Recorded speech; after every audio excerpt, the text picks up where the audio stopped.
The August heat pressed down on Atlanta like a heavy blanket, the morning sun already blazing white against the glass towers of downtown. Lieutenant Sarah Collins stood in the communications center on the fourth floor of the Atlanta Police Department headquarters, her green eyes scanning rows of monitors that flickered with data streams, call logs, and dispatch maps. The air conditioning hummed at full capacity, but sweat still gathered at her temples. Outside the tinted windows, the city shimmered in the heat haze, and somewhere in the distance, a helicopter cut across the cloudless sky. Sarah had been called in on her day off. The message from Captain Reynolds had been brief and cryptic. Technical anomaly. Your expertise required. Bring Max. K-9. Max sat at her feet, his dark eyes alert, his ears rotating like satellite dishes picking up frequencies humans could not perceive. The Belgian Malinois was calm but watchful, his black and tan coat gleaming under the fluorescent lights. He had sensed something different about this morning from the moment Sarah clipped his working harness into place. There was tension in her movements, an urgency in her voice that told him this was not a routine call. Technical Supervisor Ellen Park approached them, her tablet clutched to her chest like a shield. She was a small woman in her 50s, with silver-streaked hair and wire-rimmed glasses that caught the light from the monitors. Her face carried the expression of someone who had discovered something they wished they had not. "Lieutenant Collins, thank you for coming." Ellen's voice was steady but tight. "I need to show you something, and I need you to understand that what I am about to tell you does not leave this room until we figure out what we are dealing with." Sarah nodded, her posture straightening. At her feet, Max rose to a standing position, his body language shifting into professional mode. "Go ahead." Ellen led them to a workstation in the corner of the room, away from the other technicians who were busy with their morning routines. She pulled up a chair for Sarah and began typing commands into the system. Screens filled with data, call records, timestamps, and audio wave patterns. 6 days ago, we ran a routine audit of our 911 system, Ellen began. Standard procedure. We check for gaps in recording, system errors, anything that might indicate a malfunction. What we found was not a malfunction. She clicked on a folder labeled Anomaly Report, and a list appeared on the screen. Sarah counted the entries. There were 47. "These are calls that were made to 911 over the past 6 months, Ellen continued. Calls that were answered by our dispatchers, logged into the system, and then erased. Sarah leaned forward. Erased how? System glitch. Ellen shook her head. No. Someone with administrative access went into the database and manually deleted the records.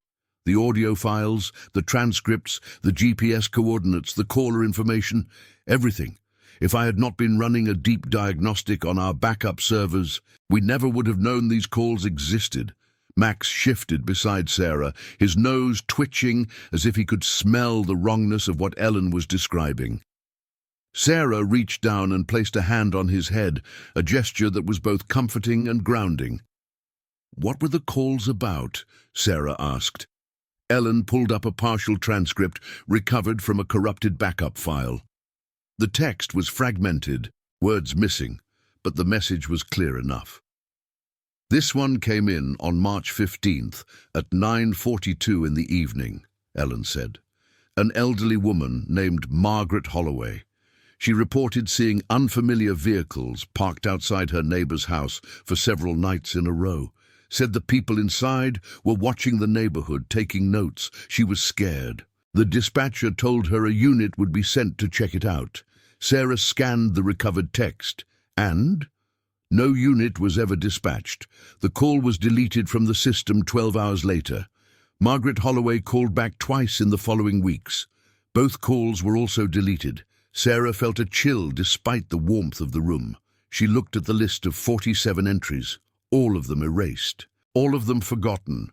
"Who are the callers?" she asked. Ellen adjusted her glasses and pulled up another document. "This is where it gets strange. Every single caller is a senior citizen. Ages range from 68 to 91. They all live within a 12-block radius in the Westview neighborhood, and they all reported similar concerns: suspicious vehicles, unfamiliar people asking questions, strangers photographing their homes. Sarah's mind was already working through the possibilities. Someone was targeting these callers specifically, someone who had access to the 911 system and knew how to cover their tracks. "Do we know who deleted the records?" Sarah asked. Ellen hesitated. "The deletions were made using a generic administrative login. We have about 20 people with that level of access. I've already started an internal review, but it is going to take time to narrow down the list." Sarah stood up, her decision made. "I want copies of everything you have recovered. Every fragment, every partial transcript, every timestamp. And I want a map of the callers' addresses plotted out."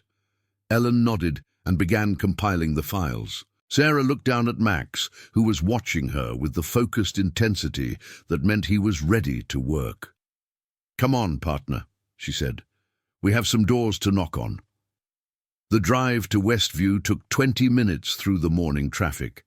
Sarah kept the windows down despite the heat, letting Max stick his head out and read the city through his nose. The Belgian Malinois processed information differently than humans did. Where Sarah saw streets and buildings, Max experienced a tapestry of scents, each one telling a story about who had passed this way, what they had carried, where they had been. Westview was an older neighborhood established in the early 20th century and home to generations of Atlanta families.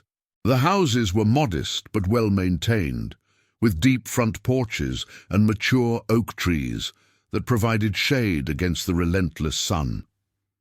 It was the kind of neighborhood where people knew their neighbors, where kids had once played in the streets before the world changed, where elderly residents had lived for decades and intended to stay until the end. Sarah parked in front of the first address on her list, Margaret Holloway, the woman who had made the first deleted call. The house was a yellow bungalow with white trim and a garden full of roses that somehow thrived in the August heat.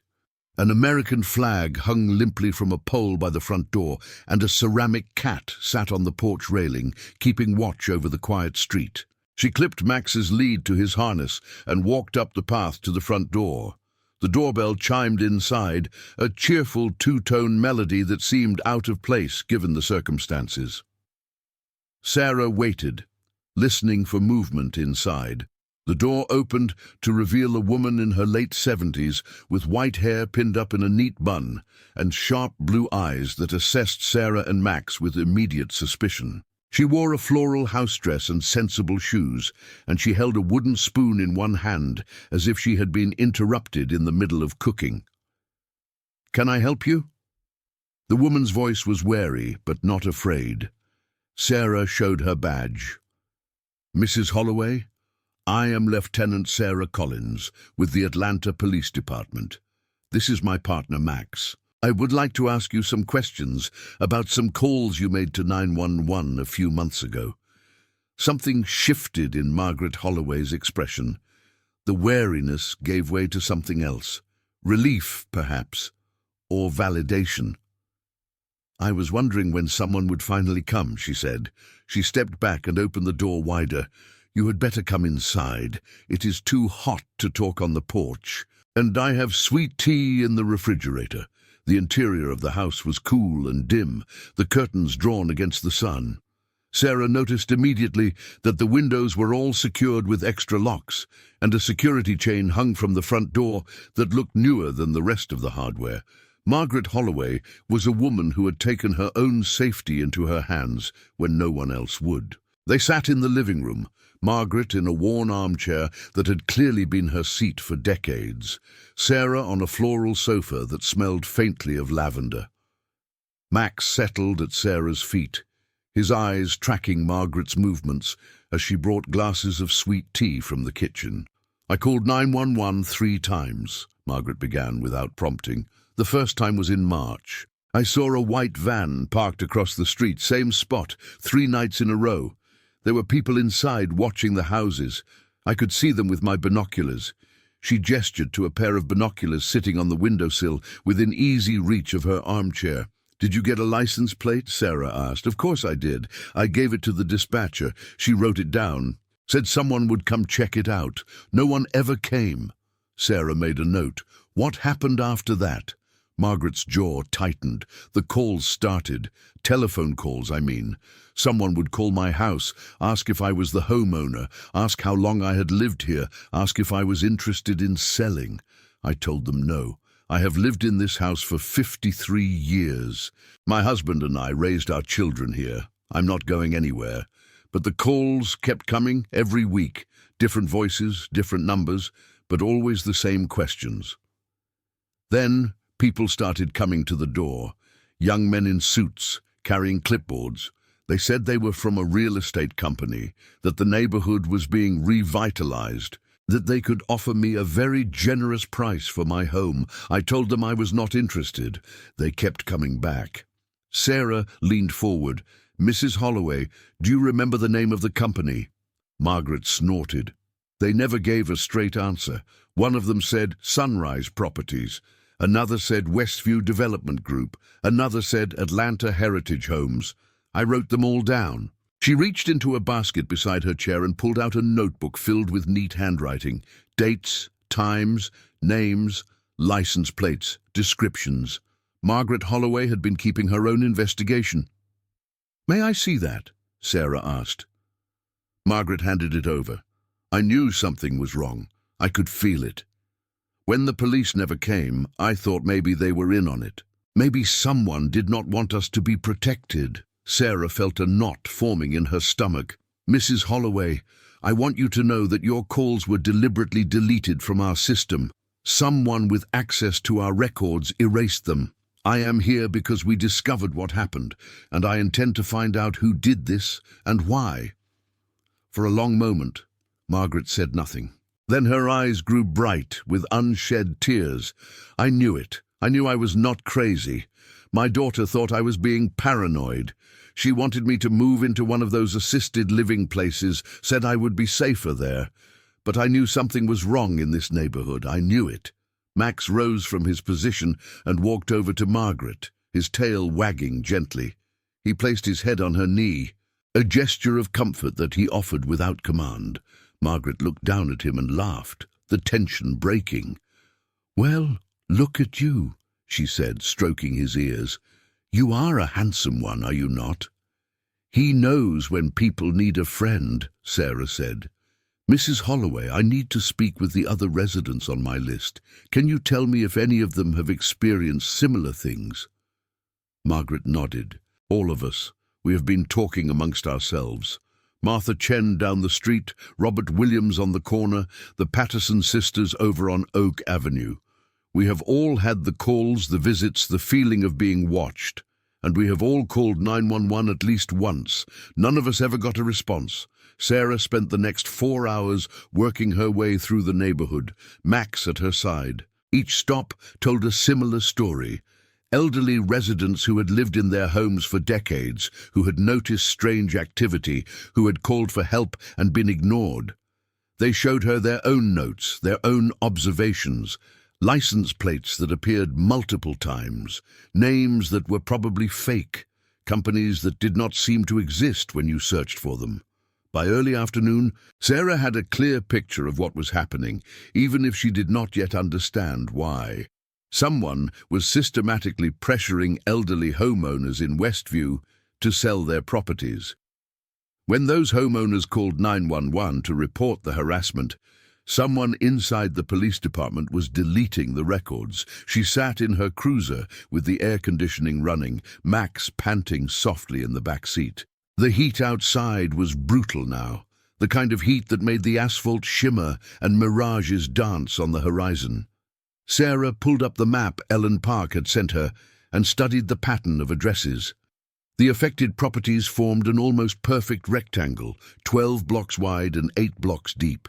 At the center of the rectangle was an empty lot, overgrown with weeds, marked on the map as city-owned land. Sarah zoomed in on the lot and frowned. Something about it nagged at her. The lot was too perfectly positioned, too central to the cluster of targeted homes. She pulled up the city's property records database and searched for the lot's history. What she found made her sit back in her seat. The lot had been purchased by the city 3 years ago for a planned community center. The project had been funded, approved, and then quietly shelved. No construction had ever begun. The money had been reallocated to other projects, the lot had been forgotten, and the community center existed only on paper. But according to the city's zoning records, the lot was now slated for redevelopment. A private developer had submitted a proposal to build a mixed-use complex on the site. The proposal was under review, pending approval, and the developer's name was Sunrise Properties. Sarah felt the pieces clicking into place. Someone wanted to build a major development in Westview, but to make the project viable, they needed more than just the empty lot. They needed the surrounding properties. They needed the land that Margaret Holloway and her neighbors had called home for half a century. She picked up her phone and called Ellen Park. "Ellen, I need you to dig deeper into the administrative login that was used to delete those 911 records. I need to know every terminal where that login was used, every date and time, every IP address. And I need you to cross-reference it with the duty roster. Someone on our side is helping them." Ellen's voice was grim. "I was afraid you would say that. I will have something for you by this evening." Sarah ended the call and looked in the rearview mirror at Max, who was watching her with his head tilted to one side. "What do you think, partner?" she asked, ready to dig a little deeper. Max's response was a soft bark, his way of saying he was always ready. The afternoon sun was beginning its descent toward the horizon when Sarah decided to take Max for a walk through the neighborhood. It was partly reconnaissance, partly an attempt to understand the terrain the way Max understood it, through movement and observation, rather than maps and databases. They walked the perimeter of the affected area first, Sarah noting the condition of the houses, the presence of for sale signs, the subtle indicators of change that came when a neighborhood was in transition. Some houses had been freshly painted, their lawns immaculate, their porches decorated with new furniture. These were the homes of people who had not been targeted, or who had resisted successfully. Other houses showed signs of neglect, their paint peeling, their yards overgrown. These were the homes where the pressure had worked, where elderly owners had given up and moved away. At the northwest corner of the neighborhood, Sarah stopped. Max had stopped first, actually, his body going rigid, his nose pointing towards something she could not see. She had learned long ago to trust his instincts without question. "What is it, boy?" she asked quietly. Max turned and began walking in a direction they had not planned to go. He moved with purpose, his steps quick but controlled, leading Sarah down a narrow alley between two houses and onto a street she did not recognize. This was strange. Sarah had studied the map of the area extensively. She knew every street, every intersection, every landmark, but the street Max was leading her down did not match anything in her memory. She pulled out her phone and checked the GPS. According to the map, she was standing in the middle of a residential block. There was no street here, there was no alley, there was nothing but backyards and fences. But she was standing on a paved road, looking at houses that clearly existed, and Max was pulling her forward with an urgency that bordered on desperation. They walked for another 2 blocks, the neighborhood growing quieter around them, the houses older and more weathered. Sarah saw no people, no cars, no signs of life except for the occasional curtain twitching in a window. It was as if they had stepped out of the Atlanta she knew and into some forgotten corner of the city that time had overlooked. Max stopped in front of a house at the end of a cul-de-sac. It was a Victorian-style home, 3 stories tall, with a wraparound porch and windows that reflected the orange light of the setting sun. The paint was faded blue, the shutters were crooked, and the garden had long since surrendered to the wild. But there was something about the house that felt significant, something that made Sarah's instincts prickle with awareness. She checked the address on the mailbox. 247 Blackwood Lane. She searched for the address in her phone. No results. She searched for Blackwood Lane itself. No results. According to every map and database she could access, this street did not exist. This house did not exist. But she was standing in front of it, and Max was pawing at the gate with increasing agitation. Sarah approached the gate and pushed it open. The hinges screamed in protest, the sound echoing in the stillness. Max bounded through and ran up the path to the front porch, where he sat down and looked back at her, waiting. She followed him up the steps and onto the porch. The floorboards creaked under her weight, and somewhere inside the house she heard a sound. A television, maybe, or a radio. Someone was home. She knocked on the door and waited. A long moment passed. Then the door opened, and Sarah found herself face to face with a woman who looked to be in her late 80s. She had white hair that fell to her shoulders, a face lined with decades of living, and eyes that were startlingly clear and intelligent. She wore a cardigan despite the heat, and she leaned on a carved wooden cane that looked older than Sarah. "I was wondering when you would find me," the woman said. Her voice was thin but steady. "You had better come in, Lieutenant. We have a great deal to discuss." Sarah hesitated. "How do you know who I am?" The woman smiled, revealing teeth that were still her own. "Because I called 911 47 times in the past 6 months, and you are the first person who has come to my door. My name is Eleanor Vance, and I've been waiting for someone like you for a very long time." The interior of Eleanor Vance's house was a museum of Atlanta history. Photographs lined the walls, showing the city as it had been in decades past, buildings that no longer existed, streets that had been renamed, faces of people who had lived and died while the city grew around them. Sarah moved through the cluttered parlor like a visitor to another time, Max padding silently beside her. Eleanor led them to a sitting room at the back of the house, where tall windows looked out over a garden that had been allowed to grow wild. Despite the neglect, Sarah could see the bones of what had once been a beautiful space, with stone paths, flowering bushes, and a small fountain that no longer ran. "Sit," Eleanor said, gesturing to a chair. "The dog can lie by the fireplace. There is a rug there that my own dog loved, back when I had a dog. He might find it comfortable." Max looked at Sarah for permission, and she nodded. He walked to the rug and lay down with a contented sigh, but his eyes remained open, watching. "Mrs. Vance," Sarah began, but Eleanor held up a hand. "Miss Vance," she corrected. "I never married, never saw the point. And please, call me Eleanor. We are going to be spending a great deal of time together, I suspect." Sarah accepted the correction. "Eleanor, you said you called 911 47 times. That is every call on my list. Every deleted record came from you?" Eleanor nodded. "I am the one who started making notes about what was happening in this neighborhood.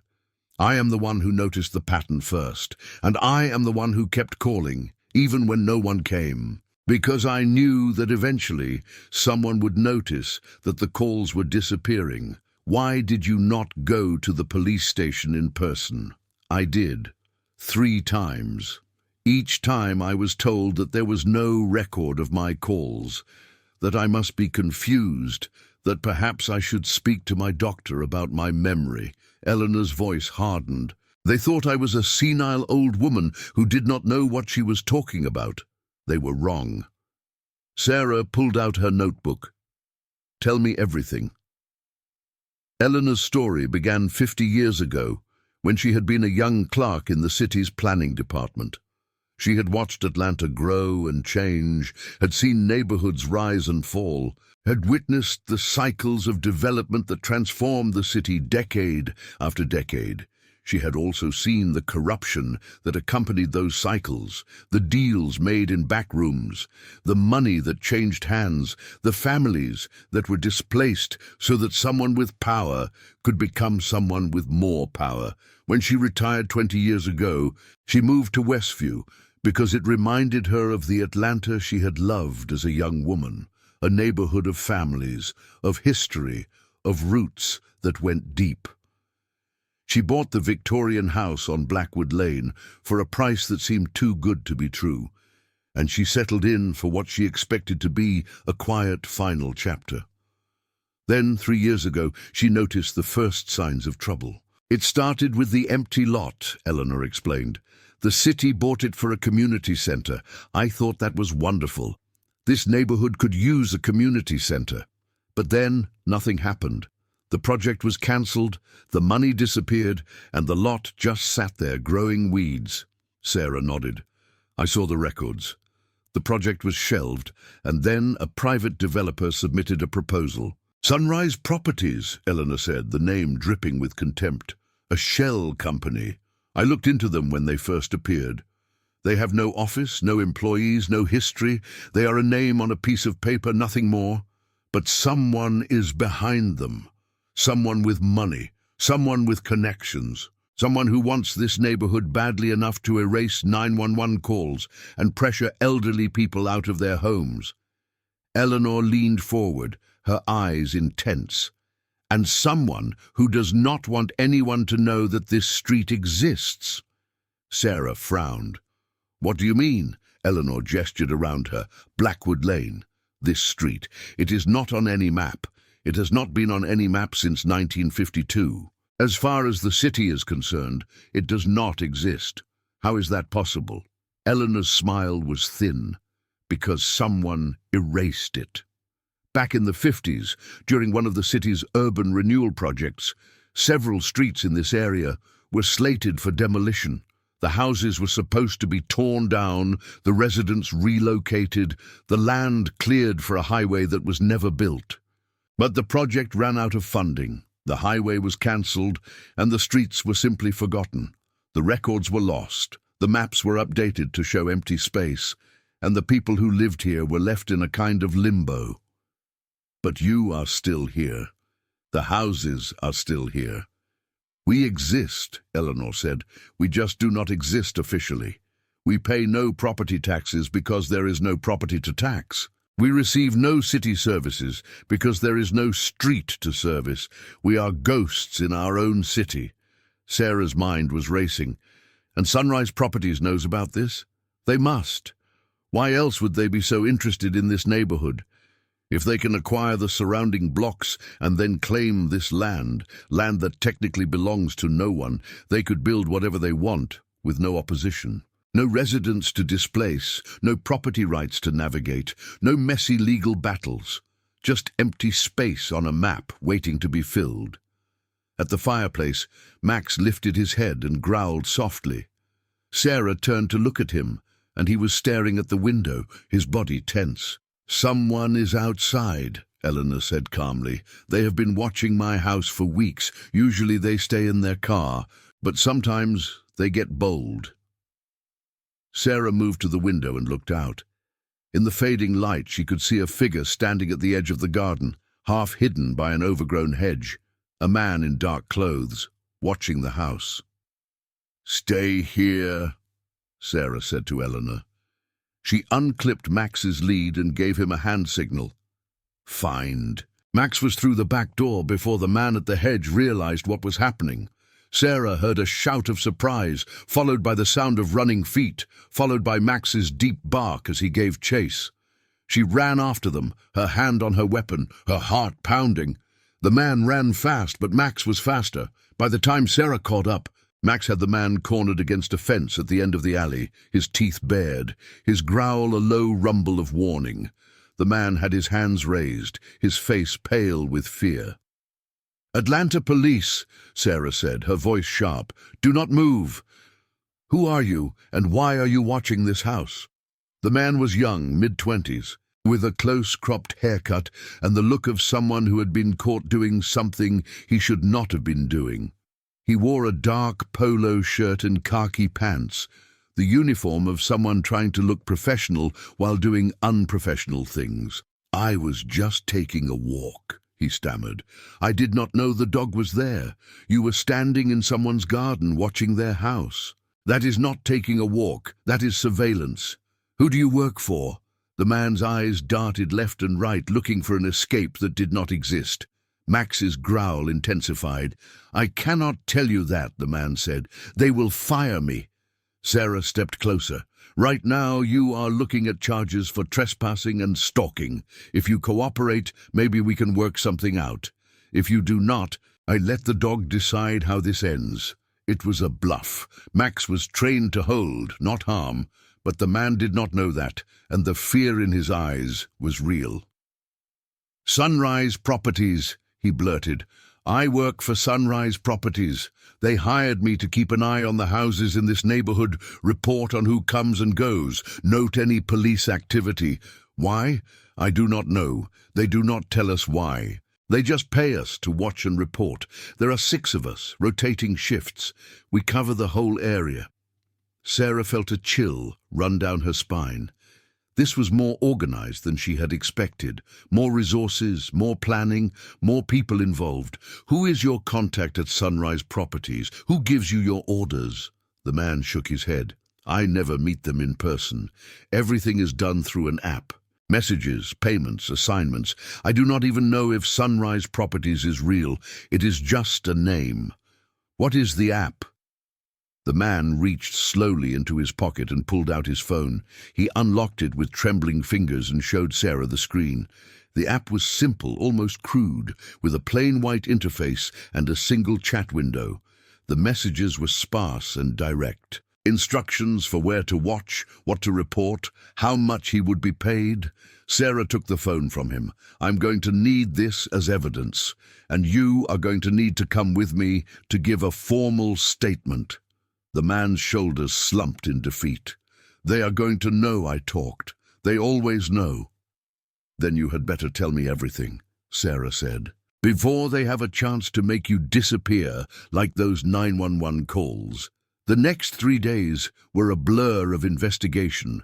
Sarah worked with Ellen Park to trace the app's servers, which led to a web of offshore accounts and anonymous registrations that seemed designed to frustrate any attempt at investigation. The young man, whose name was Derek Chen, gave a full statement and identified the other 5 surveillance operatives, all of whom were brought in for questioning. None of them knew anything useful about the true owners of Sunrise Properties, but the investigation had attracted attention. On the second day, Captain Reynolds called Sarah into his office and told her with evident discomfort that he had received pressure from above to scale back the inquiry. He did not say who the pressure had come from. He did not have to. Sarah ignored the pressure. She worked longer hours, dug deeper into the records, and made herself a target for whoever was behind the scheme. Twice she noticed unfamiliar cars following her through the city. Once she came home to find that someone had searched her apartment, carefully and professionally, leaving everything almost exactly as it had been. Max noticed the intrusions. He smelled the unfamiliar scents, the traces of strangers in their space. He stayed closer to Sarah than usual, his protective instincts on high alert. On the 4th day, Ellen Park called with a breakthrough. "I found something," Ellen said. "The administrative login that was used to delete those 911 records. It was used from a terminal in the dispatch center, always during the night shift, always between 2 and 4 in the morning. I cross-referenced the timestamps with the duty roster, and there is one name that appears every time." Sarah's grip tightened on the phone. "Who?" "Officer Gerald Huang. He has been with the department for 12 years. Spotless record. Never a complaint, never a disciplinary issue. He's on duty tonight." Sarah looked at the clock. It was just after midnight. "I am on my way," she said. The dispatch center was quiet at this hour, the night shift skeleton crew going through the motions of monitoring a city that never truly slept.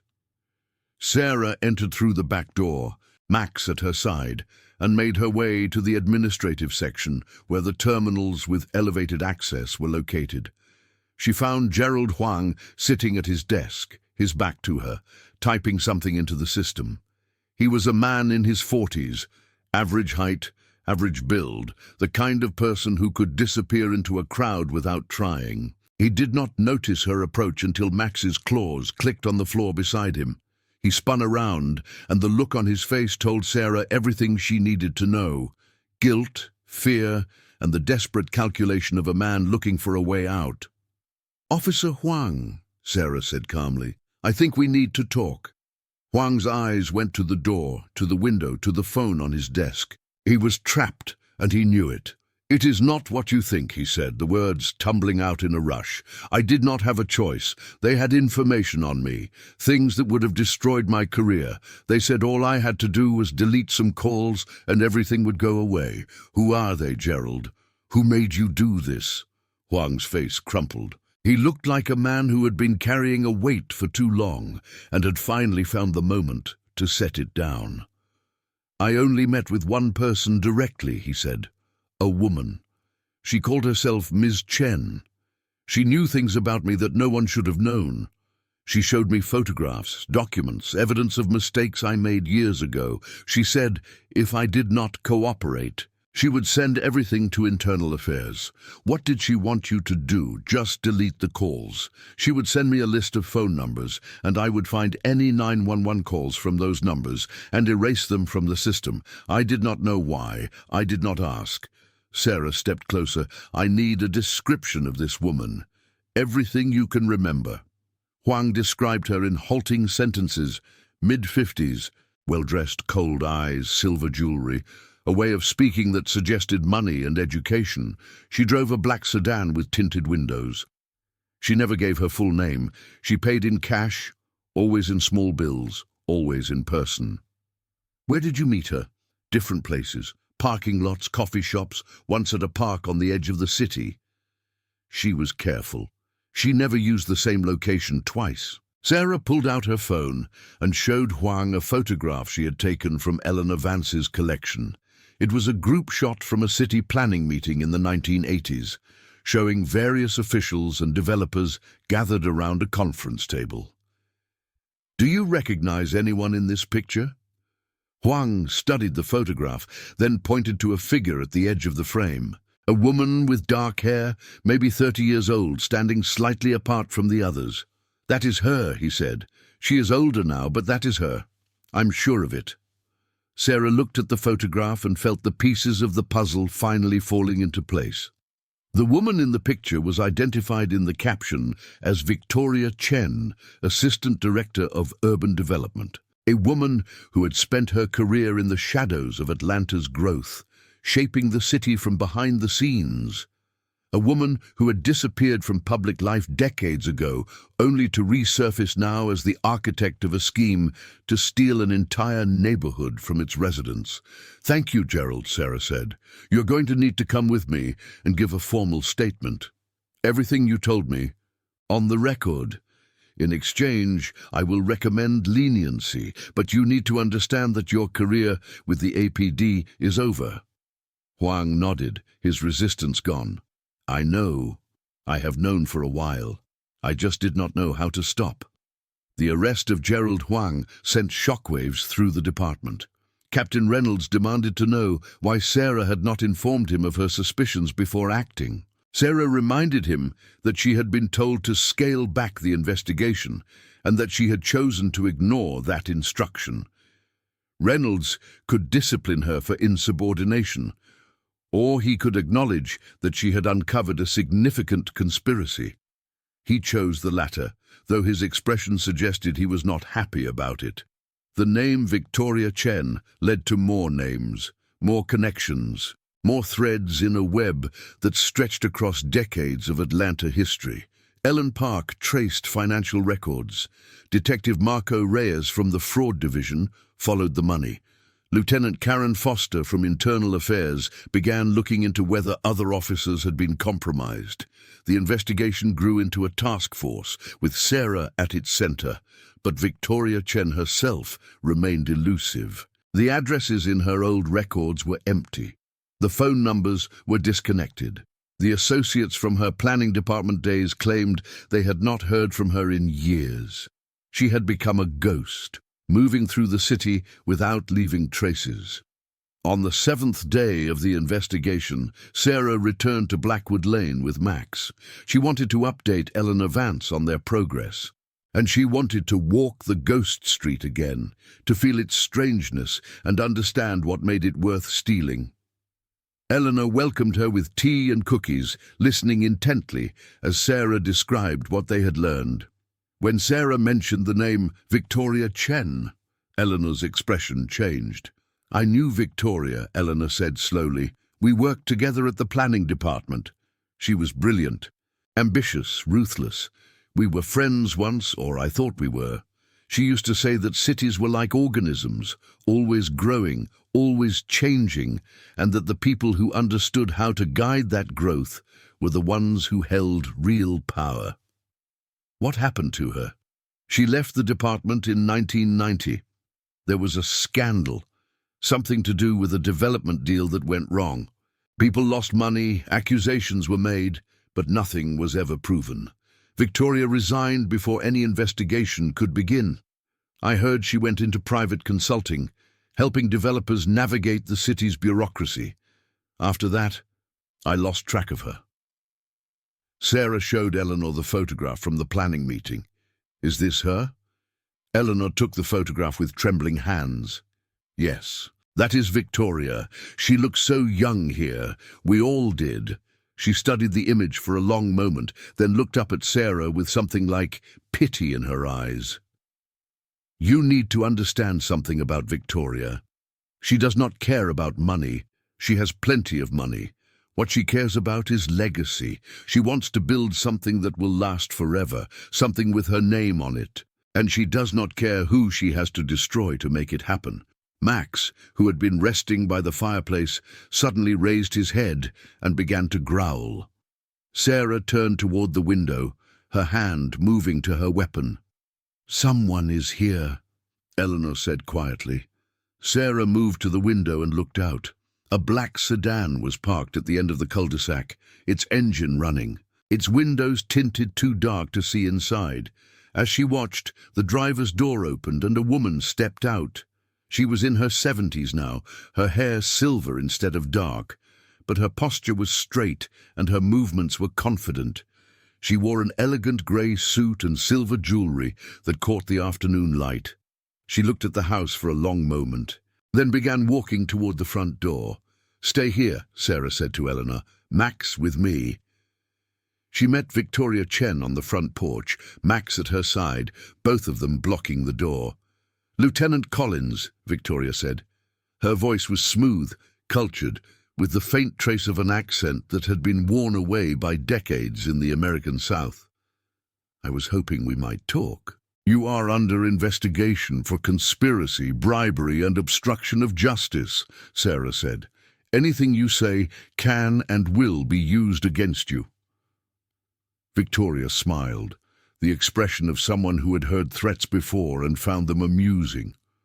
"I am sure that is true, but I think you will want to hear what I have to say before you make any decisions about arrests. I do not make deals with suspects. This is not a deal. This is an explanation, a history lesson, if you will." Victoria gestured to the garden beyond the porch. "May I sit?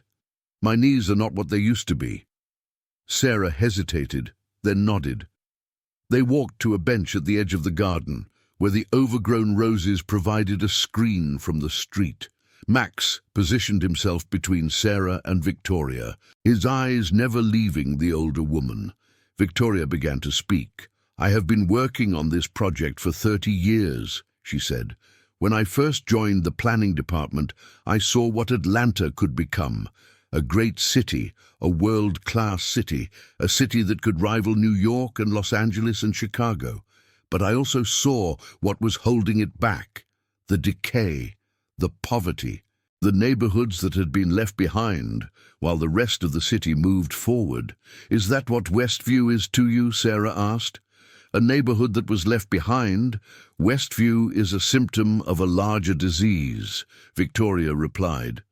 The city abandoned these people decades ago. The services declined, the investment dried up, the young people left for better opportunities elsewhere. What remains is a collection of elderly residents living in houses that are falling apart, on streets that the city has forgotten even exist.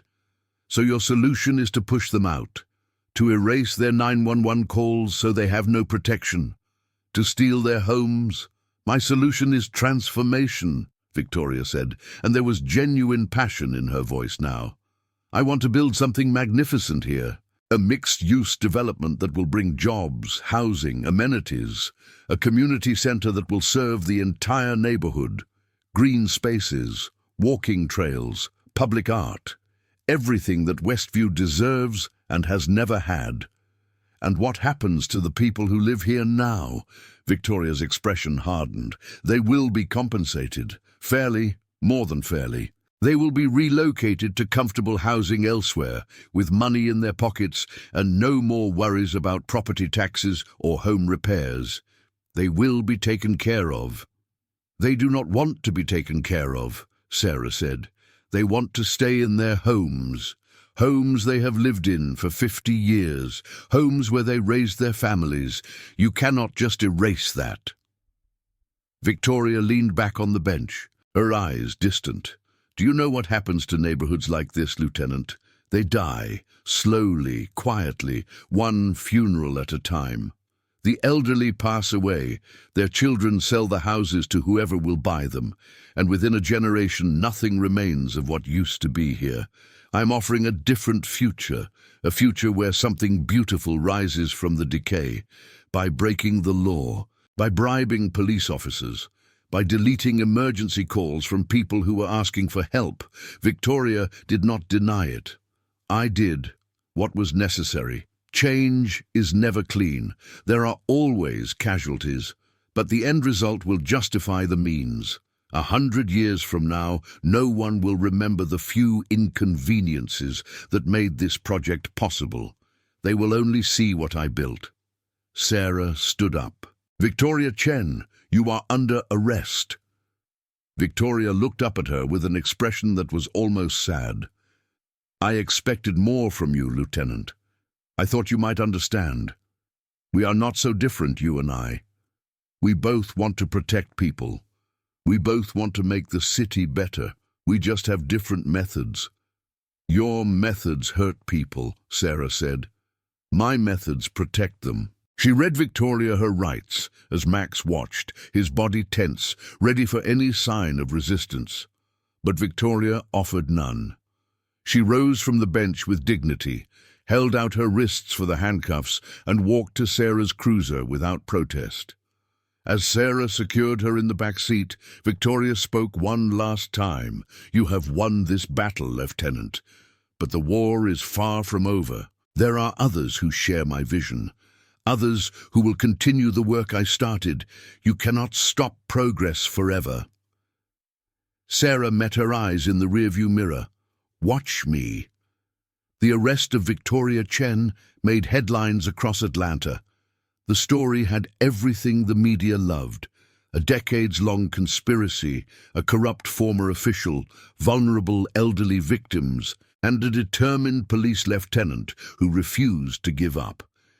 Sarah found herself fielding interview requests, commendations from the mayor's office, and more attention than she had ever wanted.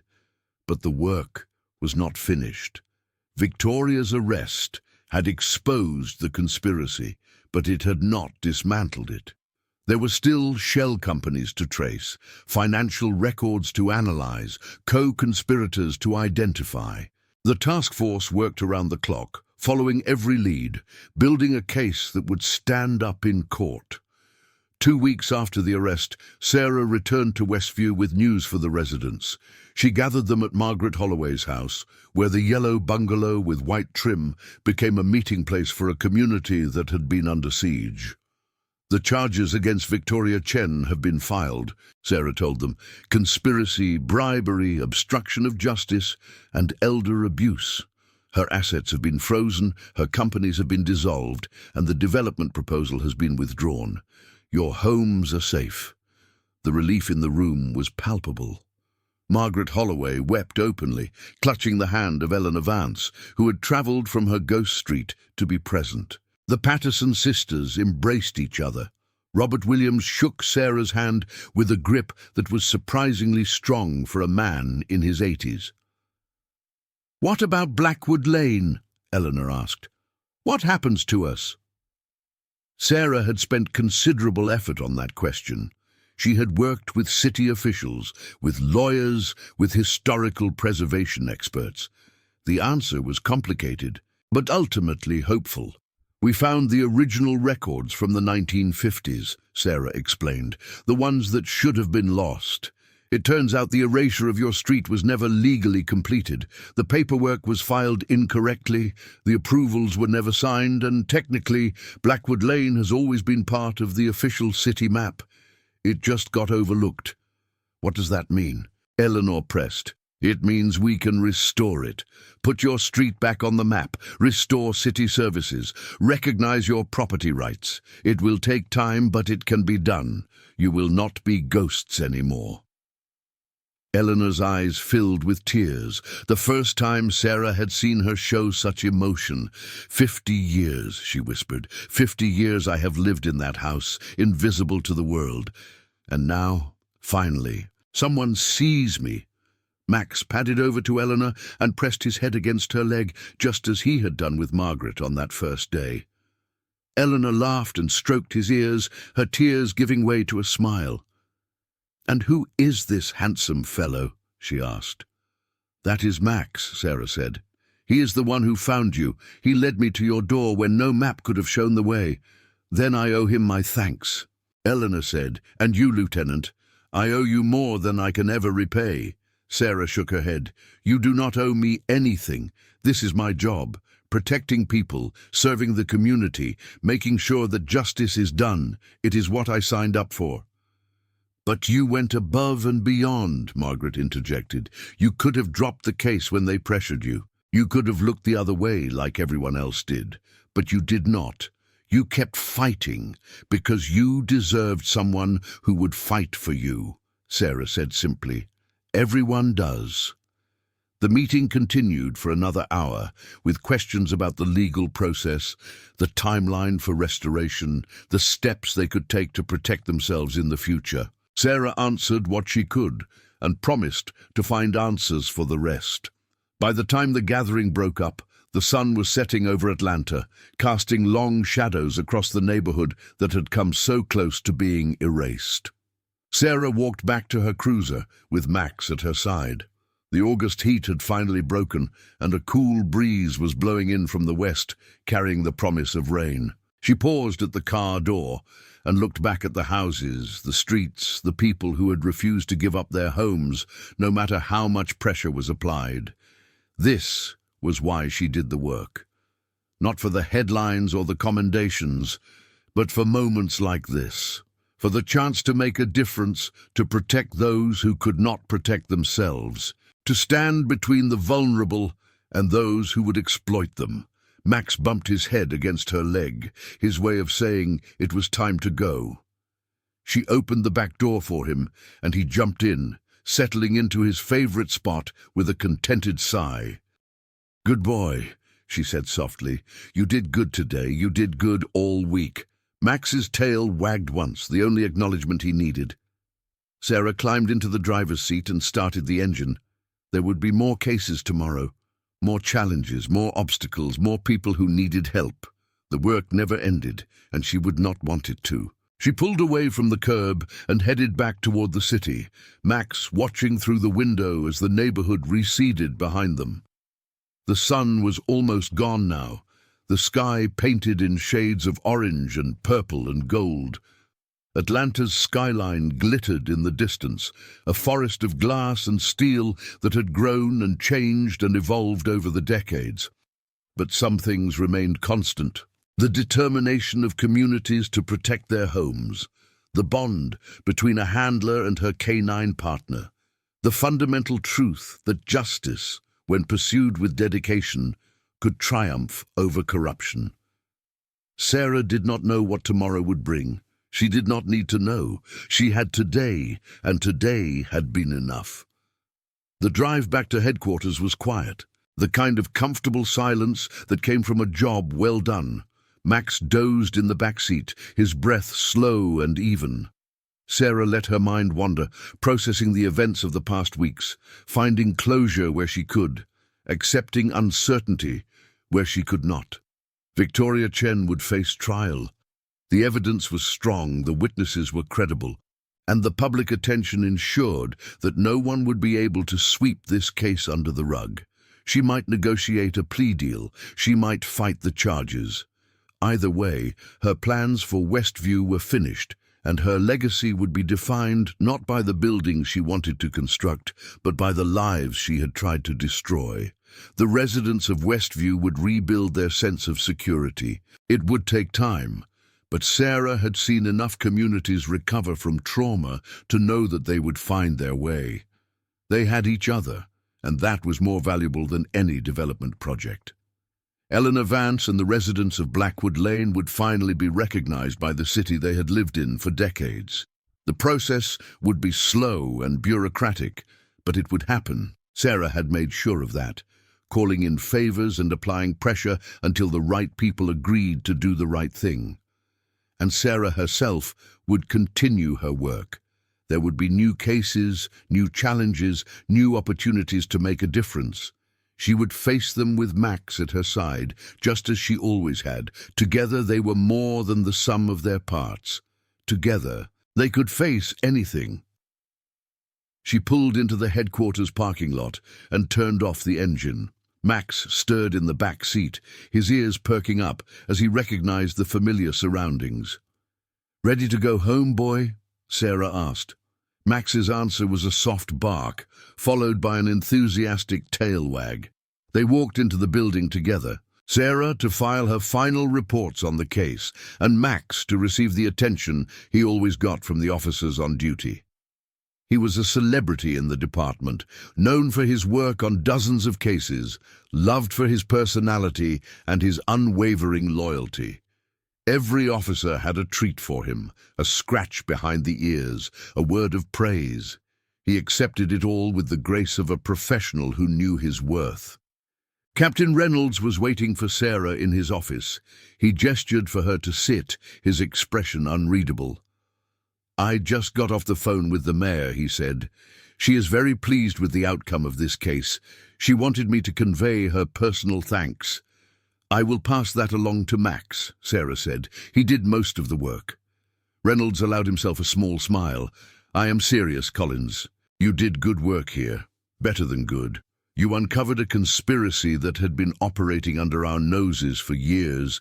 You protected vulnerable citizens, and you did it despite pressure to back off.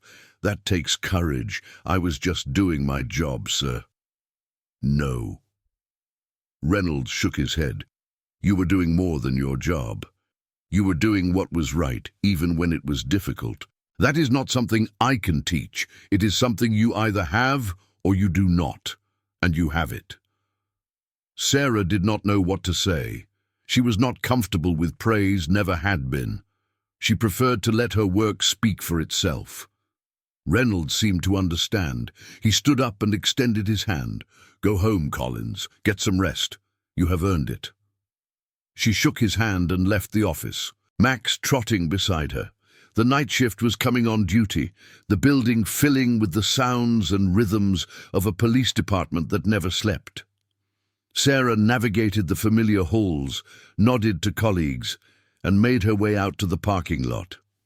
The evening air was cool, the earlier promise of rain still unfulfilled. Stars were visible above the city lights, faint points of light in the vast darkness. Sarah loaded Max into her personal vehicle and drove home, her mind finally beginning to quiet. Her apartment was small but comfortable, a one-bedroom in a building that was old enough to have character and new enough to have working plumbing. Max had his own corner with a bed and toys and a water bowl that was always full. He settled in immediately, exhausted from the day's events, and was asleep within minutes. Sarah stood at her window, looking out at the city she had sworn to protect. Somewhere out there, people were going about their lives, unaware of the dangers that lurked in the shadows, the predators who waited for moments of weakness. And somewhere out there, other officers like her were standing watch, keeping the peace, holding the line between order and chaos.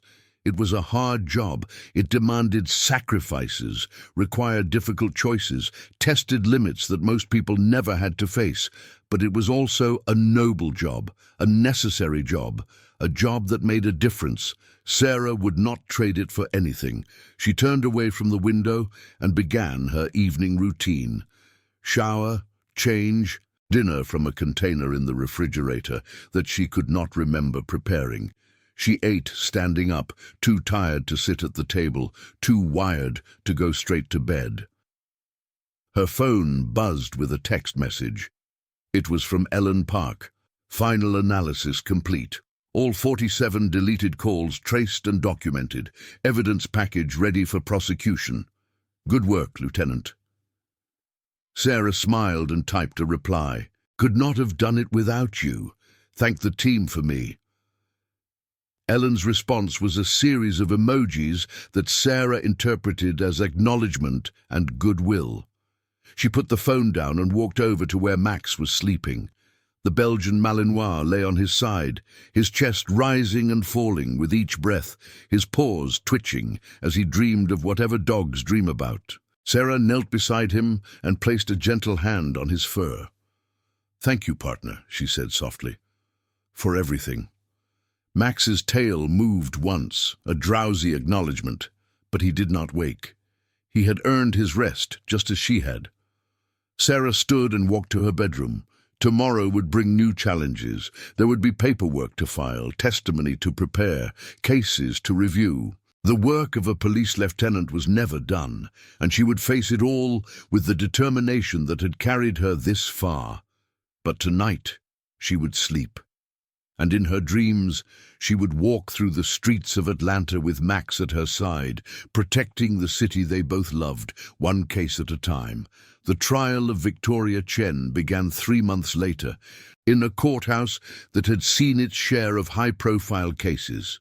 Sarah was called as a witness on the second day, taking the stand with the calm confidence of someone who knew her facts and was not afraid to present them. The defense attorney tried to rattle her, questioning her methods, her motives, her judgment. Sarah answered each question directly, without hesitation, without defensiveness. She had done nothing wrong, and she had nothing to hide. When the prosecutor asked her to describe the moment she discovered the deleted 911 calls, Sarah told the story simply and clearly. She explained how Ellen Park had found the anomaly, how she had visited the affected residence, how Max had led her to an address that did not exist on any map. She described meeting Eleanor Vance, learning about Victoria Chen, and ultimately making the arrest. The jury listened with rapt attention. Some of them took notes. Others simply watched her face, reading her sincerity, her commitment, her absolute certainty that she had done the right thing. When she stepped down from the witness stand, Sarah caught Victoria Chen's eye. The older woman sat at the defense table, her silver hair immaculately styled, her expression unreadable. For a moment their eyes locked and something passed between them. Acknowledgement, perhaps, or resignation. Then Victoria looked away, and the moment was gone. The trial lasted 3 weeks. The evidence was overwhelming, the witnesses credible, the defense arguments increasingly desperate. When the jury returned with a guilty verdict on all counts, Sarah felt a sense of closure that she had not expected. Justice had been served.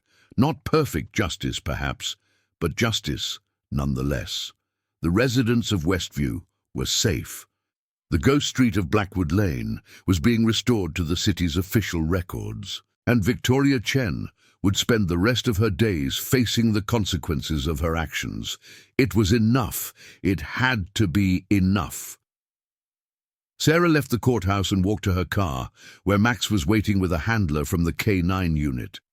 He bounded toward her as she approached, his tail wagging furiously, his whole body vibrating with joy at her return. She knelt down and let him lick her face, laughing at his enthusiasm. "Did you miss me, boy? It has only been a few hours." Max's response was to press closer, to lean against her, to offer the unconditional affection that only a dog could give.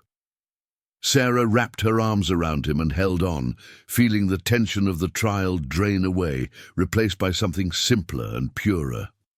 "Come on," she said finally, standing up. "Let us go home." They drove through the city together, the windows down, the cool autumn air rushing past. Atlanta spread out around them, a tapestry of neighborhoods and histories, of triumphs and tragedies, of people living their lives as best they could. Sarah thought about all the cases she had worked over the years, the victories and the defeats, the lives she had saved and the ones she could not. Each one had left its mark on her, shaping her into the officer she had become.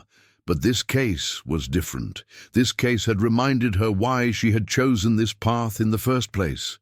Not for the glory or the recognition, but for the simple satisfaction of helping people who needed help, of standing up for those who could not stand up for themselves. Max stuck his head out the window, his ears flapping in the wind, his tongue lolling out in pure canine joy.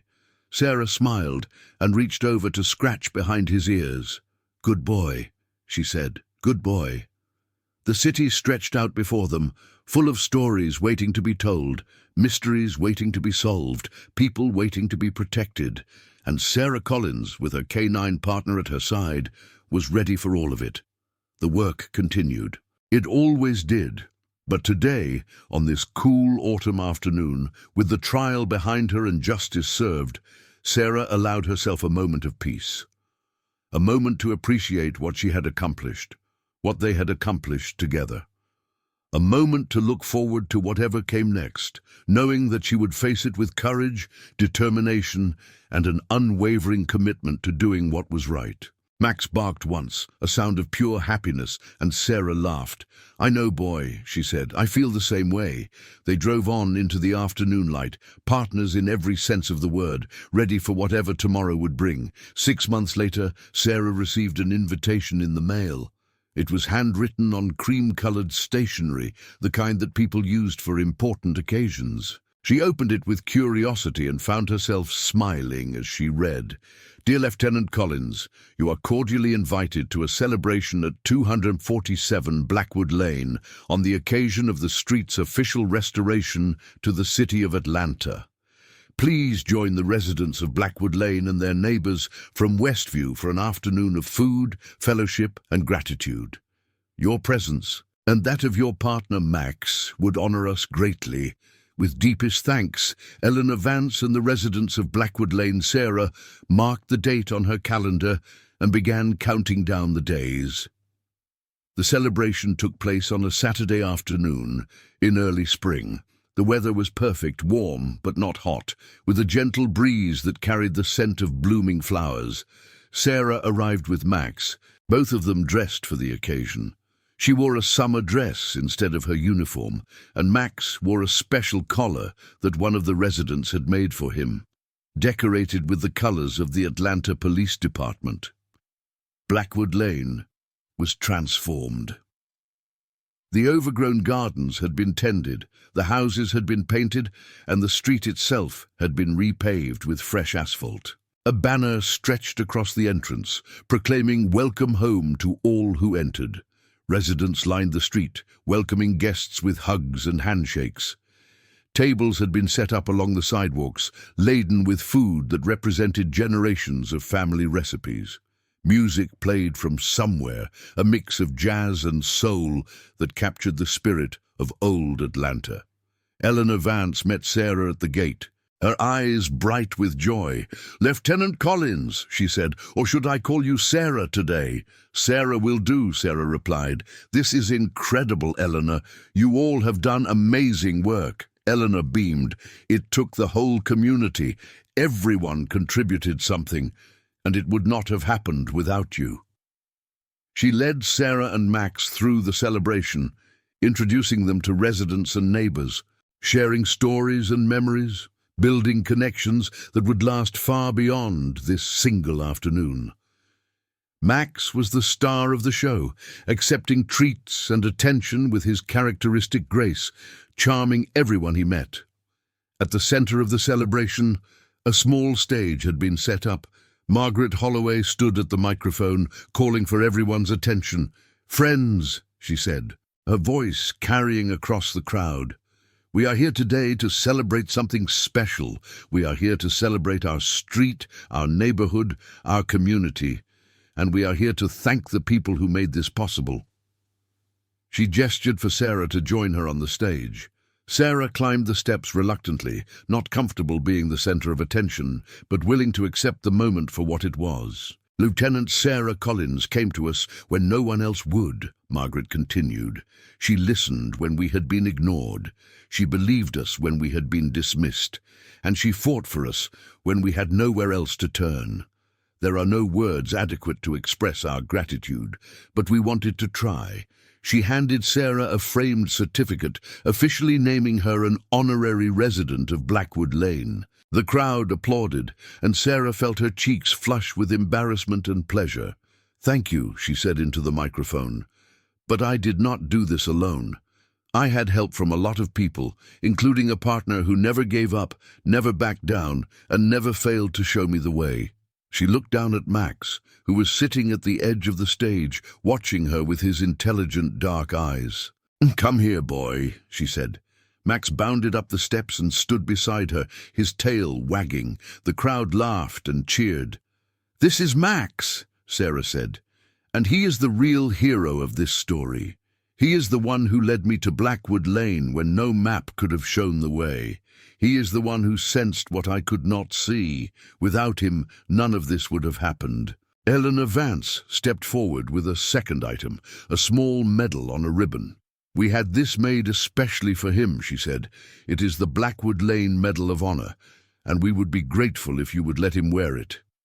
Sarah knelt down and placed the medal around Max's neck. He sat perfectly still, as if he understood the significance of the moment. When she stood up, he looked out at the crowd with what could only be described as pride. The celebration continued long into the afternoon.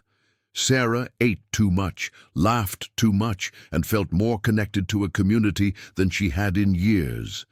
These people had faced a threat to everything they held dear, and they had come through it stronger than before. They had found their voice, their courage, their sense of belonging. And in the process, they had reminded Sarah why she did the work she did. As the sun began to set, Sarah found herself standing at the edge of Eleanor's garden, looking out at the neighborhood she had helped to save. Max sat beside her, his medal glinting in the golden light. "You know, boy," she said softly, "I think this might be my favorite case." Max looked up at her, his tail wagging gently. "Yeah," she said, "mine too." They stood together in comfortable silence, watching the celebration wind down, feeling the satisfaction of a job well done. Tomorrow would bring new challenges. There would be new cases, new problems, new people who needed help.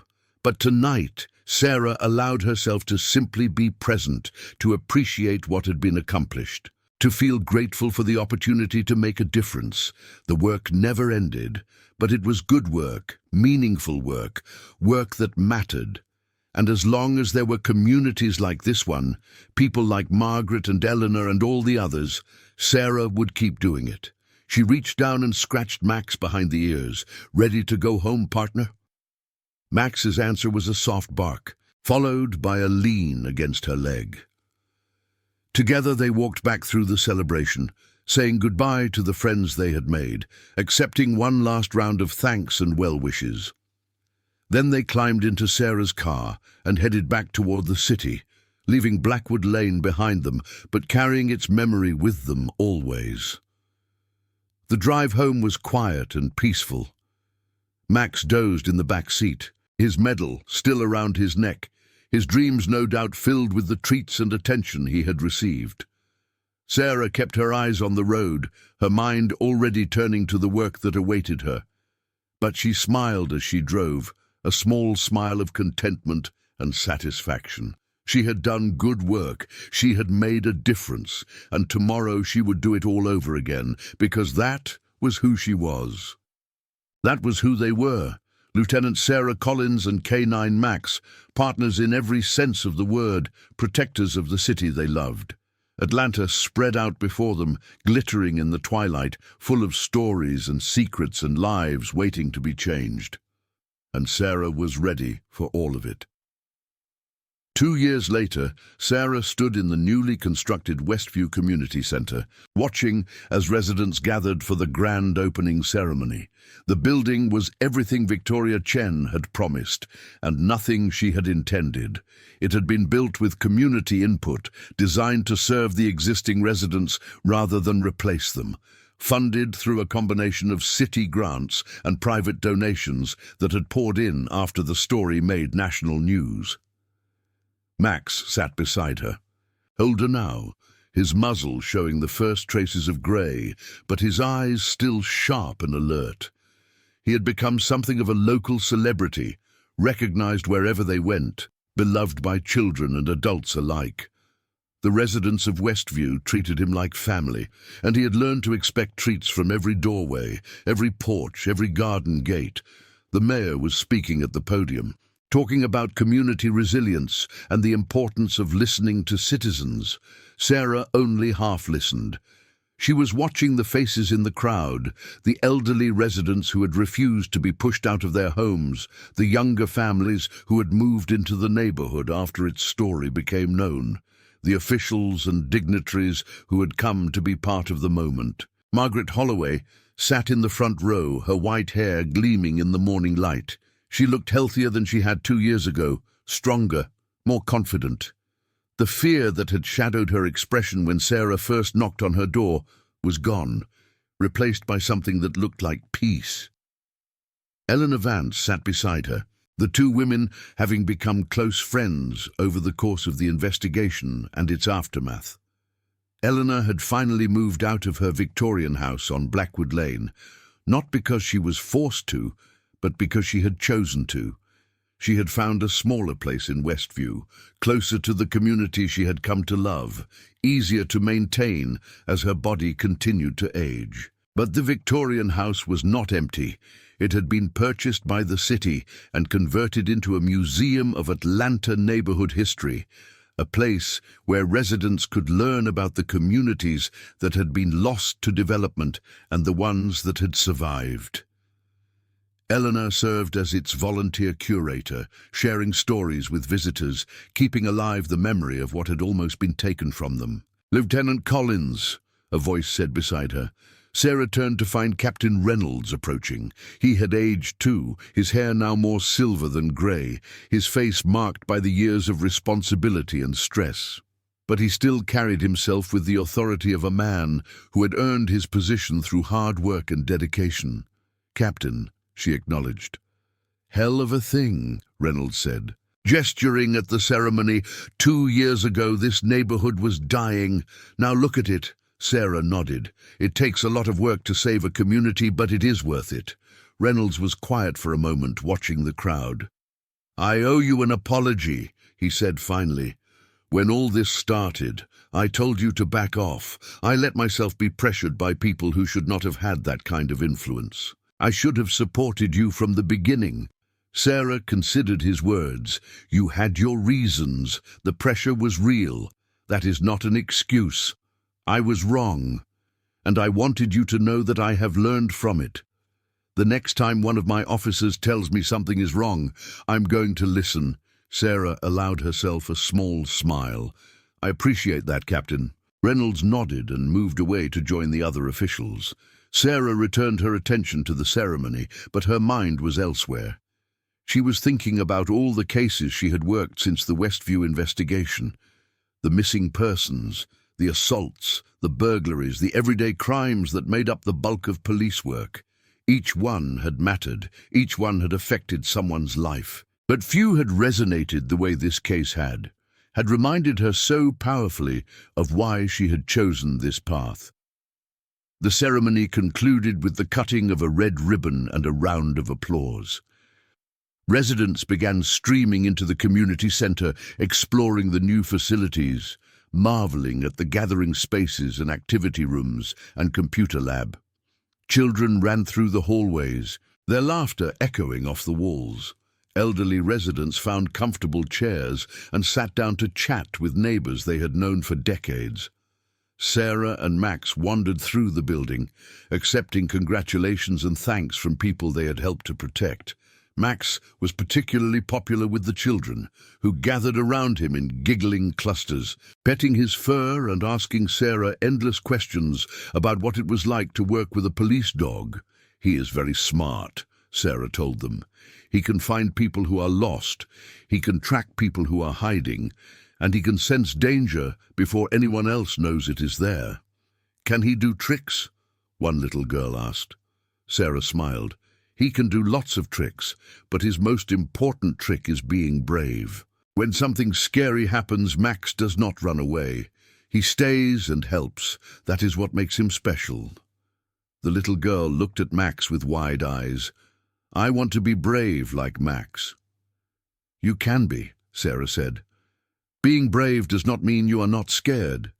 It means you do the right thing, even when you are scared. Anyone can learn to do that." The afternoon passed in a blur of conversations and connections.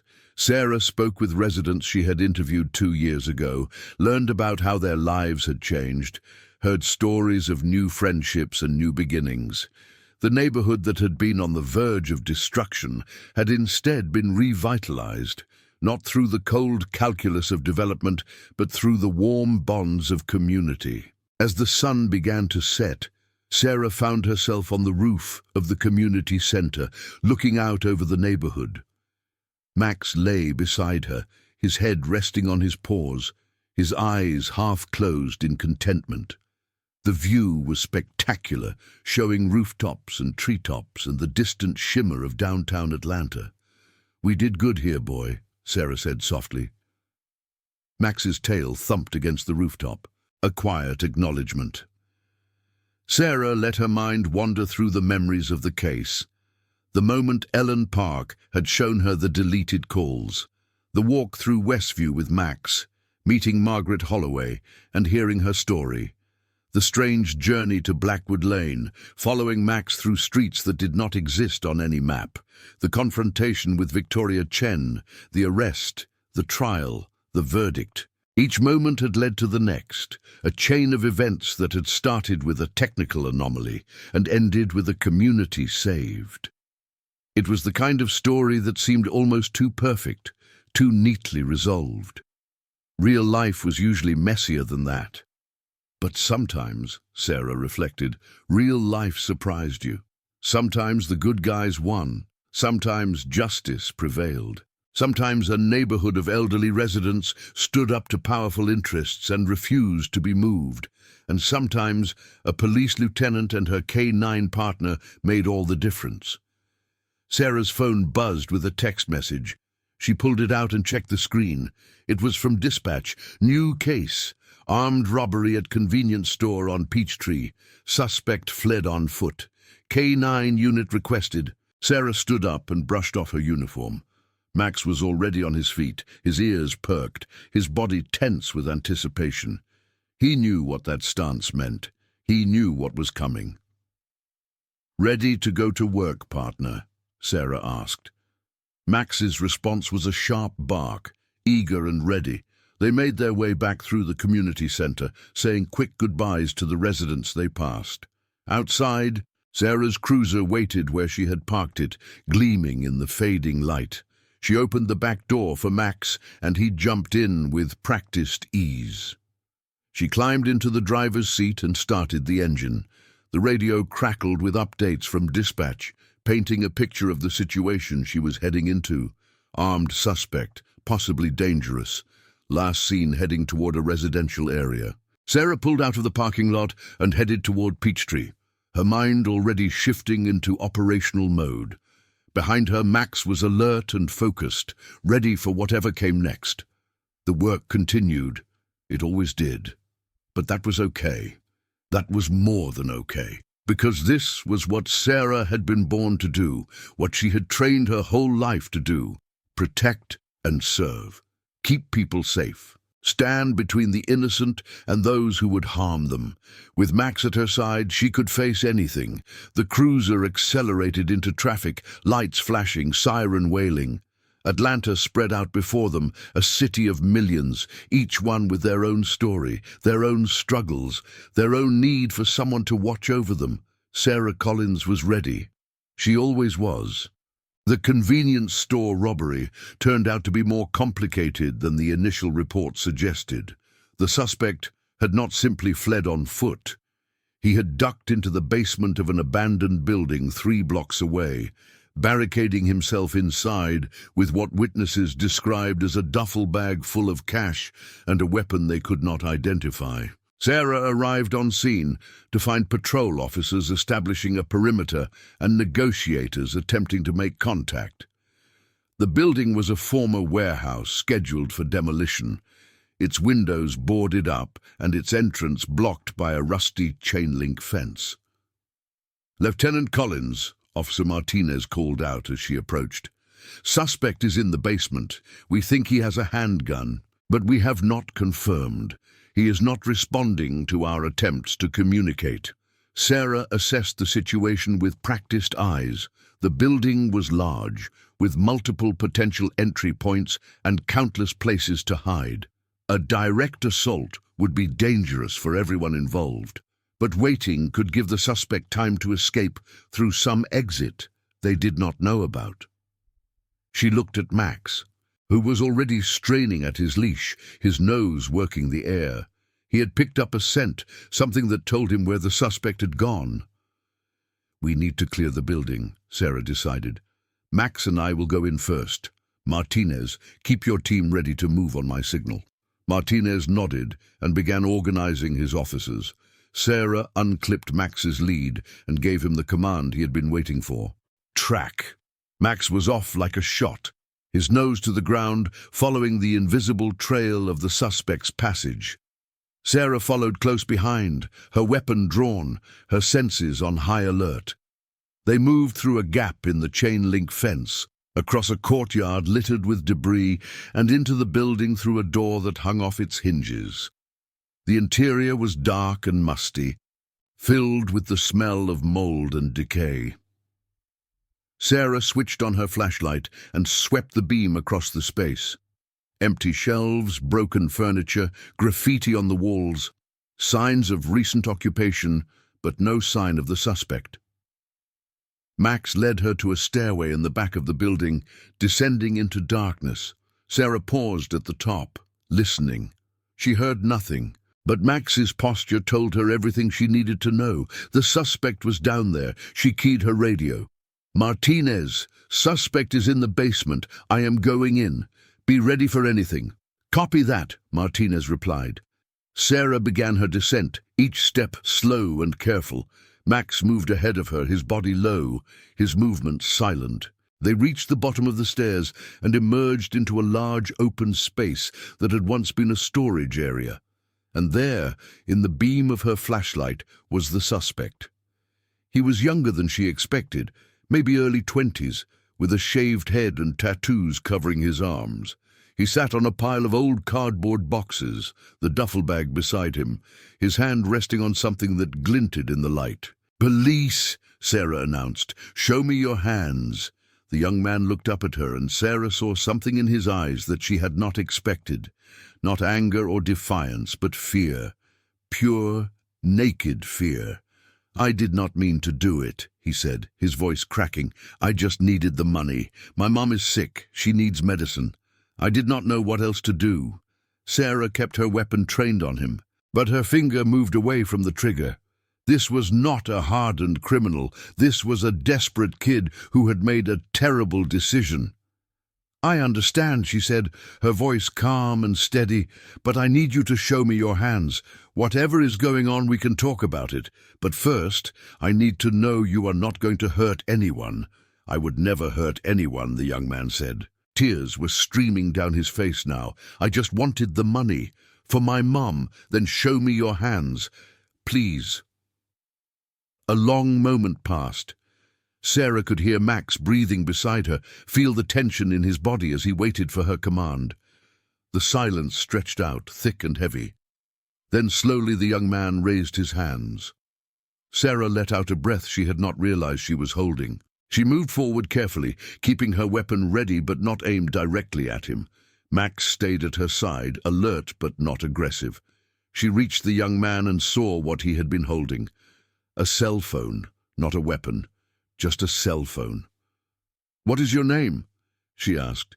"Derek," he said. "Derek Thompson."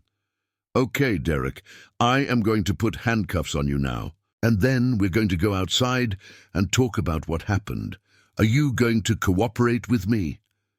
Derek nodded, his whole body shaking with the release of tension. "Yes, ma'am, I will cooperate." Sarah cuffed him gently, then helped him to his feet. She picked up the duffel bag and slung it over her shoulder. It was heavy, filled with cash from the robbery. "Your mom," she said as they began walking toward the stairs. "Tell me about her." Derek's voice was thick with emotion. "She has diabetes. The medication is expensive. We lost our insurance when she lost her job. I have been working 2 jobs to try to cover it. But it is not enough. I thought if I just got enough money, I could make her better." Sarah listened without judgment. She had heard stories like this before, too many times. Good people pushed to bad decisions by circumstances beyond their control. It did not excuse what Derek had done, but it helped her understand. They emerged from the building into the evening light, where Martinez and his team were waiting. Sarah handed Derek off to one of the officers and took Martinez aside. "He is just a kid," she said, scared and desperate. "His mother is sick, and he thought this was the only way to help her." Martinez frowned. "That does not change what he did." "No, it does not. But when you book him, see if you can connect him with social services. There might be programs that can help his mother, resources he does not know about. He made a mistake, but he does not deserve to have his life destroyed because of it." Martinez considered this, then nodded. "I will see what I can do." Sarah walked back to her cruiser, Max at her side. She was tired, the adrenaline of the situation fading and leaving weariness in its wake. But she also felt a familiar sense of satisfaction, the knowledge that she had done her job well. She loaded Max into the back seat and climbed in beside him, not ready to drive just yet. She reached over and scratched behind his ears, feeling the warmth of his fur beneath her fingers. "Good boy," she said. "You found him." Max leaned into her touch, his tail wagging slowly. Sarah sat there for a long moment, letting the evening settle around her. Through the windshield, she could see the city lights beginning to flicker on, a constellation of illumination that marked the end of one day and the beginning of another. Tomorrow would bring new challenges, new cases, new problems, new opportunities to make a difference. The work would continue, endless and essential, a never-ending stream of people who needed help and situations that needed resolution. But Sarah was ready. She would always be ready, because this was her city, these were her people, and as long as she wore the badge, she would fight for them with everything she had. She started the engine and pulled out of the parking lot, heading back toward headquarters. Max settled into his spot in the back seat, his eyes drifting closed, his breathing evening out into the rhythm of sleep. The radio crackled with routine traffic, the constant communication of a police department that never slept. Sarah listened with half an ear, alert for anything that might require her attention, but mostly just letting the familiar sounds wash over her. The night was young, anything could happen, but whatever came she would be ready to face it, with Max by her side, always. 3 weeks after the community center opened, Sarah received a letter in the mail. It was from Derek Thompson, the young man who had robbed the convenience store. He was writing from the county detention facility where he was awaiting trial. "Dear Lieutenant Collins," the letter began, "I know you probably get a lot of letters from people you have arrested, and I know you probably do not have time to read them all, but I wanted to write to you anyway, because something you said stayed with me. You asked about my mom. You listened when I told you about her. You did not have to do that. You could have just arrested me and moved on. But you stopped and listened, and that made me feel like maybe I was still a person even after what I did. The social worker came to see me yesterday. She said you asked for her to reach out. She told me about programs that can help my mom get her medication. She told me about resources I did not know existed. My mom is getting the help she needs now, and it is because of you. I know I still have to face consequences for what I did. I know I broke the law, and I have to pay for that. But I wanted you to know that you changed something in me that night. You showed me that there are still people in the world who care, who see past the mistakes to the person underneath. When I get out, I am going to do better. I am going to be the person my mum always believed I could be, and I will never forget what you did for us. Thank you, Lieutenant. Thank you for seeing me. Sincerely, Derek Thompson." Sarah read the letter twice, then folded it carefully and placed it in the drawer of her desk, where she kept the things that mattered most. Letters from families she had helped, notes of thanks from colleagues, photographs from community events, the small reminders that her work made a difference, even when the days were long and the challenges seemed insurmountable. Max was lying on his bed in the corner of her office, watching her with curious eyes. She walked over and knelt beside him, running her fingers through his fur. "We did good," she told him. "It does not always feel like it, but we did good." Max's tail wagged, and he pressed his head against her hand. He did not understand the words, but he understood the emotion behind them. He understood that his partner was happy, and that made him happy too. The afternoon sun was streaming through the windows, casting long shadows across the floor. Sarah looked out at the city she had sworn to protect, at the buildings and streets and people who made up the fabric of Atlanta. Every one of them had a story. Every one of them was fighting their own battles, facing their own challenges, trying to find their way in a world that often felt overwhelming. And somewhere out there, right now, someone needed help. Someone was in trouble, facing a situation they could not handle alone. Someone was waiting for a knock on their door, a voice on the phone, a pair of boots on the ground coming to make things right. Sarah stood up and checked her watch. Her shift was almost over, but she knew better than to think that meant her day was done. The work never really stopped. It just paused, waiting for the next call, the next case, the next opportunity to make a difference. Her radio crackled. "Collins, you there?" It was dispatch. Sarah picked up the radio and keyed the mic. "I am here. What have you got? Missing person report just came in. Elderly woman, 83 years old, wandered away from her assisted living facility about 2 hours ago. Family is frantic. Can you respond?" Sarah looked at Max, who was already on his feet, his ears perked, his body vibrating with readiness. He knew what was coming. He was always ready. "On my way," Sarah said into the radio. "Send me the details." She grabbed Max's lead and headed for the door. Another case, another person who needed help, another chance to do what she had been called to do. The work continued. It always would. And Sarah Collins would be there to meet it, every single time. The search for the missing woman took them to the outskirts of the city, to a quiet neighborhood of small houses and tree-lined streets. The assisted living facility had provided a photograph of the woman, along with details about her condition. Her name was Grace Patterson. She had dementia advanced, but not severe enough to require constant supervision.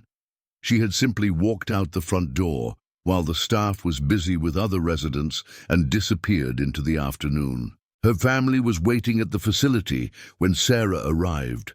A son in his 50s, his face tight with worry. A daughter-in-law wringing her hands. They told Sarah that Grace had lived in Atlanta her whole life, that she sometimes got confused about where she was, that she might try to walk to places from her past that no longer existed. Max went to work immediately, his nose pressed to a piece of clothing the family had provided. He inhaled deeply, capturing the scent, storing it in his remarkable memory. Then he began to move, following an invisible trail that only he could perceive. They searched for an hour, covering blocks of residential streets, cutting through parks and parking lots and alleyways. Sarah watched Max work, marveling at his focus, his dedication, his absolute commitment to the task at hand. He never wavered, never hesitated, never showed any sign of doubt. He trusted his nose, and Sarah trusted him. Finally, as the sun began to dip toward the horizon, Max led her to a small playground at the end of a quiet street. It was empty, except for a single figure sitting on a bench, looking out at the swings and slides with a faraway expression. Grace Patterson. Sarah approached slowly, not wanting to startle her. Max walked beside her, his demeanor calm and unthreatening. When they reached the bench, Sarah sat down beside the elderly woman. "Hello, Grace," she said gently. "My name is Sarah. I am a police officer. Your family is worried about you." Grace turned to look at her, and Sarah saw confusion in her eyes, but also something else, recognition perhaps, or maybe just the comfort of hearing a kind voice. "I was looking for the school," Grace said. "My grandson has a play today. I do not want to miss it." Sarah nodded, understanding. The school she was looking for probably no longer existed. The grandson was probably grown. The play was probably decades in the past. But to Grace, it was all real, all happening right now.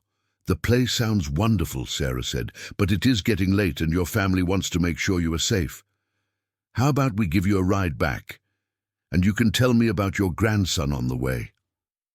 Grace considered this, then nodded slowly. "That would be nice. It is a long walk." Sarah helped her to her feet and guided her gently toward the cruiser. Max walked beside them, his tail wagging softly, his presence a reassurance that everything would be okay. The reunion at the assisted living facility was emotional. Grace's son embraced her with tears streaming down his face, holding her like he was afraid to let go. The daughter-in-law thanked Sarah repeatedly, her voice breaking with relief. Sarah watched the family together and felt the familiar warmth that came from a job well done. This was why she did the work. Not for the excitement or the danger, but for moments like this. For the chance to bring people back to the ones who loved them. She knelt down beside Max and ran her hand over his head. "You found her, boy. You brought her home." Max looked up at her with those intelligent dark eyes, and if dogs could smile, he would have been smiling then. They drove back to headquarters as the last light faded from the sky. Sarah was tired, bone-deep tired, but it was a good tired, the kind that came from knowing you had given everything you had, and it had been enough. Tomorrow would bring new challenges. There would be new cases, new problems, new people who needed help. The work would never end, and Sarah would not want it to. Because this was her purpose, this was her calling, this was what she had been born to do. And as long as there were people like Grace Patterson, like Derek Thompson, like the residents of Westview and Blackwood Lane, Sarah Collins would be there to help them. With her badge, her training, her dedication, and her extraordinary K-9 partner by her side. The night settled over Atlanta, a blanket of darkness punctuated by 1,000,000 points of light. Somewhere in the city, someone was in trouble. Somewhere someone needed help, and Sarah was ready. She always would be. The end.